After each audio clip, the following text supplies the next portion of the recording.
Hello, my name is Taveira, and today I'll present you this workshop about integrating eye gaze data into chest X-ray deep learning approaches. Thank you all for being here, with a special mention to the remaining authors of this paper. There is a global shortage of radiologists. More than two-thirds of the global population do not have access to radiologists, especially in undeserved regions. While we can consider ourselves lucky to live in the developed world, with more than 100 radiologists per 1 million inhabitants, there are places on Earth where these numbers are shocking. For example, in India, there is approximately one radiologist for every 100,000 people. To analyze medical data, several datasets have been built in the last few years. In this table, we can see the largest and most known, with highlight to the two last ones, eye gaze and reflex. These two are very recent and introduce a new data modality to the field, eye tracking data. This work focuses on reflex dataset, which has the particularity of having local labels available identified by radiologists. In reflex dataset, the eye tracking data modality can express itself in terms of fixations and saccades. Fixations are the periods of time when the eyes remain still and focused on a particular object or area of interest. Saccades are rapid eye movements that allow us to shift our gaze from one point to another. Here we can see an example of the data collection interface of reflex dataset, as well as one example of the eye gaze patterns of a radiologist. However, there are contradicting views on the use of eye gaze to train deep models. The ones in favor argue that the use of the radiologist gaze as supervision outperforms state-of-the-art methods using only images.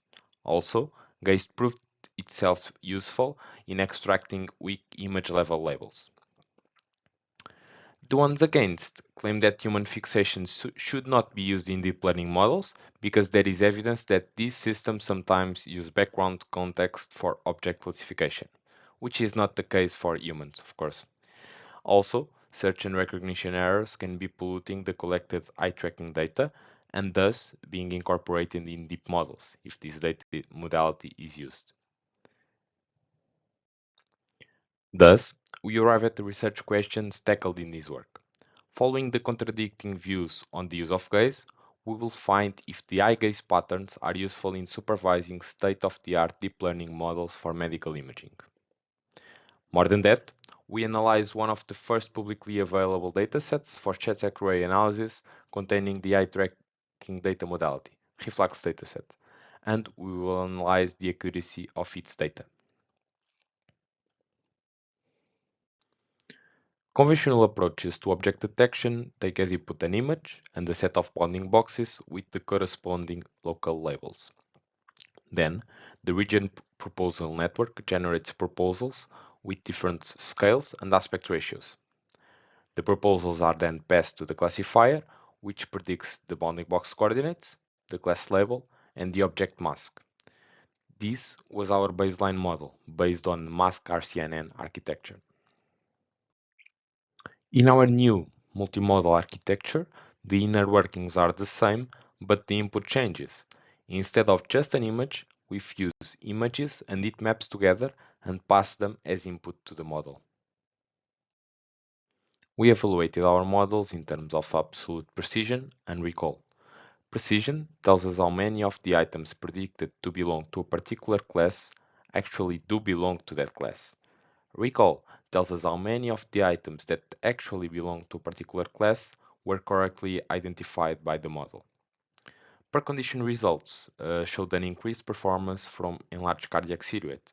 This is normal, as this condition is centered mainly around the heart, whereas the remaining are in the region of the lungs, introducing more ambiguity regarding the label that the algorithm assigns.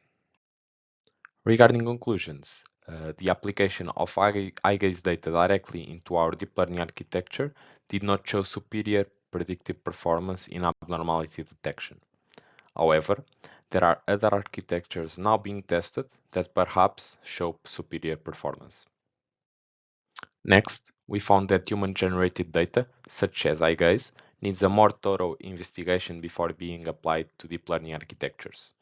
For example, there are now studies exploring the gaze data only when the radiologist is speaking, which can reveal new and interesting eye gaze properties.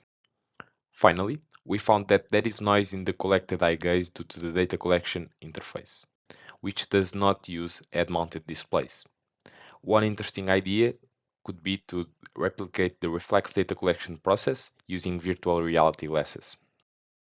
Thank you very much for your attention, and I'm now open to answer any questions you may have. You can scan this QR code to have access to the code of this project. Thank you.